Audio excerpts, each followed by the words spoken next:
Hello everyone, welcome back to Wang Regine TV. Ayan guys, nakapag-video tayo. Dito tayo ngayon guys sa my second floor. Departure area. Ayan. Dito guys, merong food hall.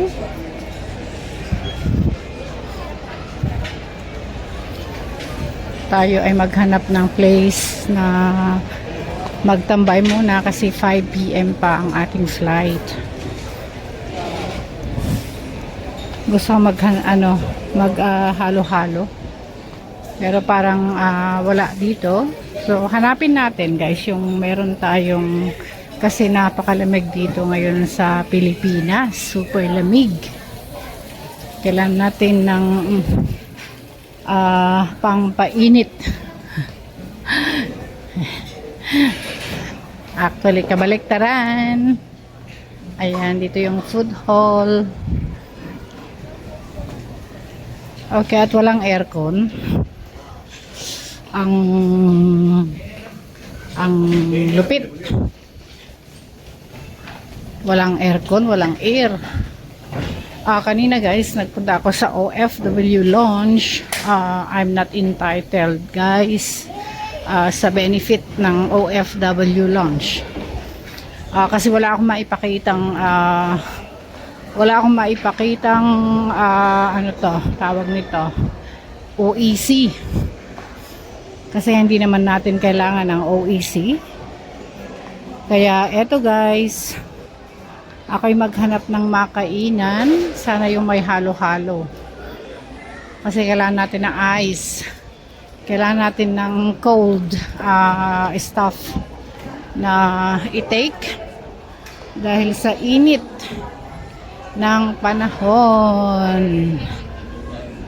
Alright. Pila everywhere. Pila everywhere guys. So magtsatsaga ako maghanap ng place to eat. Yan. Wala akong dala. Wala akong dalang baggage. Handy tayo. Kaya okay lang, pero medyo mabigat-bigat yung aking bit-bit na handbag. Meron akong napuntahan last time na makainan na super nagustuhan ko talaga. Ayun ay hindi ko matandaan dahil maraming sarado ngayon, Sunday. Ayan, katulad guys ng Subway, close siya. At kanina nagpunta ako sa counter ng kung saan pwede ka raw mag-apply ng OFW, National ID.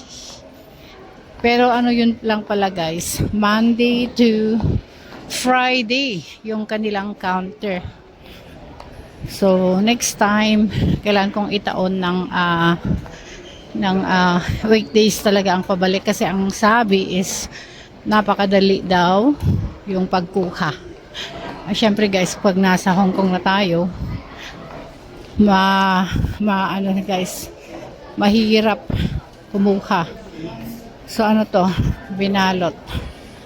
Okay, parang dito na tayo kakain. Ay, napagod.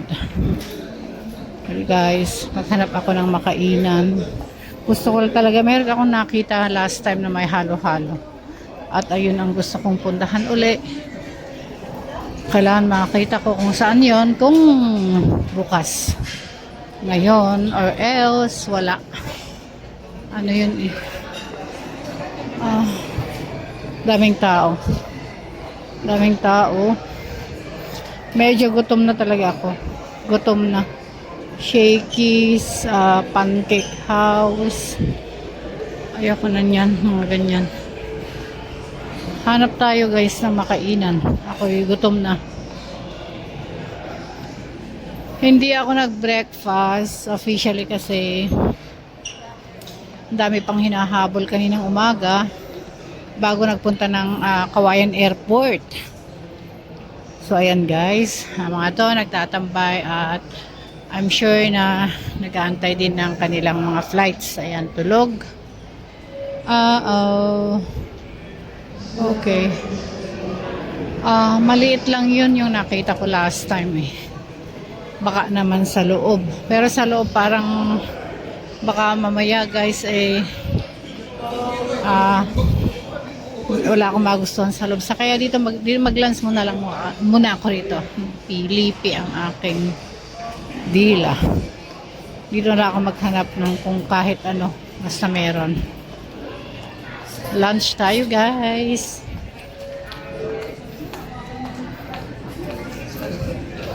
Gusto ko yung kanin. Yung local foods.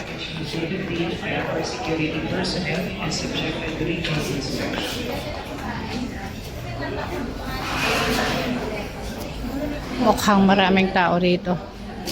Kaso eh parang walang seat available. May natutulog.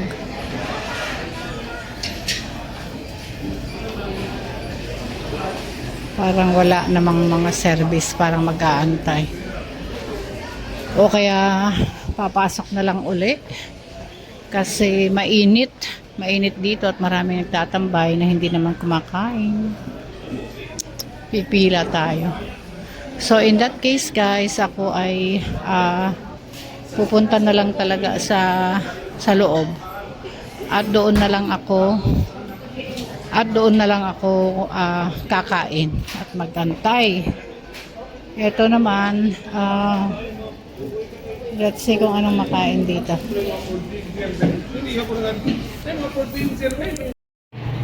Ayan guys, kanina pa tayo dito sa loob. Dati guys sa 101, gate 101 tayo. Now nalipat tayo sa gate 105 or 106. Okay, so now palipat na tayo guys sa ibang gate. Okay. Ayan. Lipat-lipat. Nakalimutan kong mag-video kanina dahil busy guys sa pakikimarites. Naging busy tayo. Nakimarites tayo.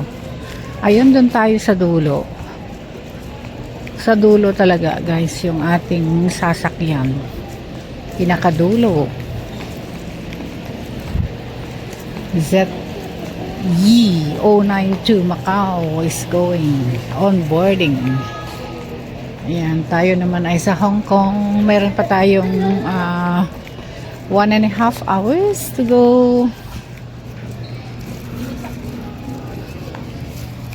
So we'll say goodbye again dito sa Pilipinas and see ya on don't know kung kailan uli. Nakakapagod din naman yung laging bakasyon. Pagod ang bulsa. Napagod na ang ating bulsa guys. Okay, Tagapulot dati Tagapulot Bukayo. Nakabili na ako ng konting pasalubong sa mga bata. Meron ata silang kape. Bibili na lang ako ng kape mamaya or drinks. Kakapagod. Pagod. That's nice.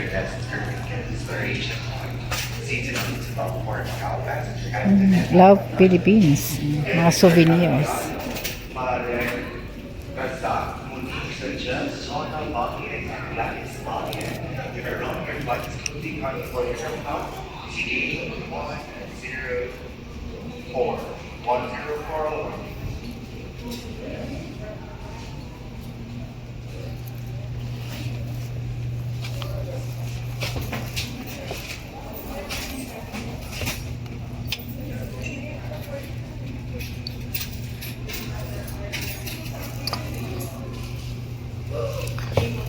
So doon guys ang ating gate. Okay, mag-aantay ng time. For the meantime, bibili lang ako guys ng kape.